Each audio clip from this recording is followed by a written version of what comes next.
This is Group 3, presenting on whether or not Walt Disney should acquire Pixar. Disney has decades of experience in marketing and distributing movies. Their established network of parks and resorts and customer products distribution. On the other hand, Pixar has the most important asset that Disney needs.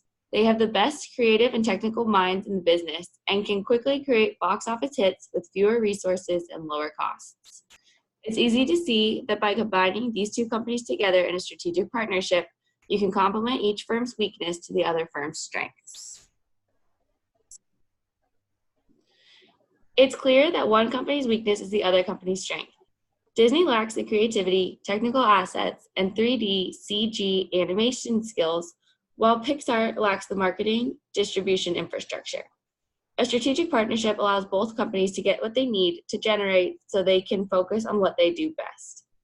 This partnership also allows Pixar to focus entirely on Disney's interests. This makes Pixar have fewer conflicts of interest and cumbersome development agreements with other studios.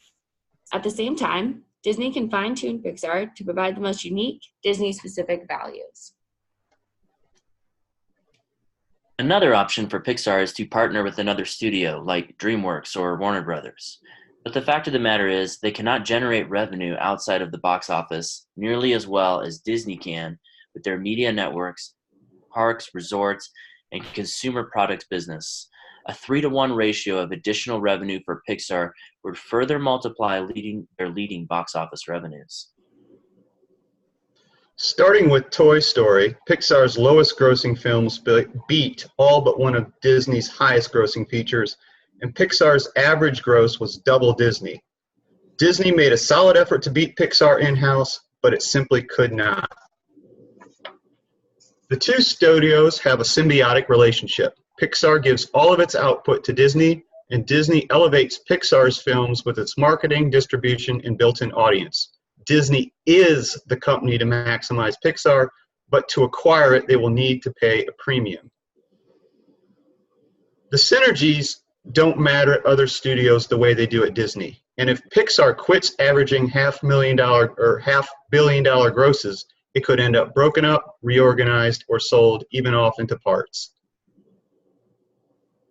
The synergies between Pixar and Disney cannot be overstated, and Disney would be committed long-term. Disney must acquire Pixar. It cannot allow a competitor to take it. There will be challenges with the acquisition. First, there's financial risk. $7.4 billion is not a small amount of money, and it still remains to be seen whether the acquisition can bring the anticipated benefits. Staff, and overlapping of sectors and businesses. The sectors and businesses of Pixar are partly the same with some of Disney's, which may lead to an increase in staffing costs and a decrease in profit.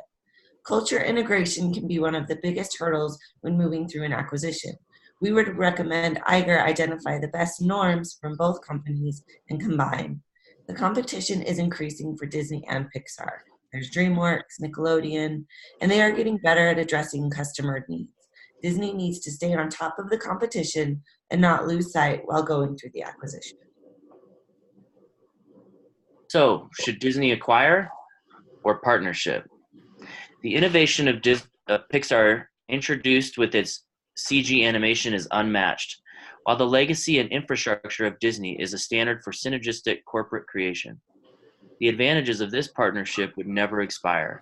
To not make the partnership eternal leaves open the possibility of a competitor futuristically taking advantage of Pixar's creativity and would have a dramatically negative effect on Disney's market share. The two companies are uniquely synergistic in that the weaknesses of one company is overcome by the other. This synergy is why Disney and Pixar are a match made in heaven, and Disney should acquire Pixar. As stated in the case, if there is a creative talent exodus after the acquisition, then Disney just bought the most expensive computers ever sold. Therefore, it is imperative that Disney does not allow this. They need to lock up key players like John Lasseter and allow Pixar to maintain its unique culture that cultivates so much creativity. The best way to do this would be to allow Pixar to run independently, as Disney did with Miramax. Trying to integrate Pixar into Disney's animation studios might ruin the magic of Pixar.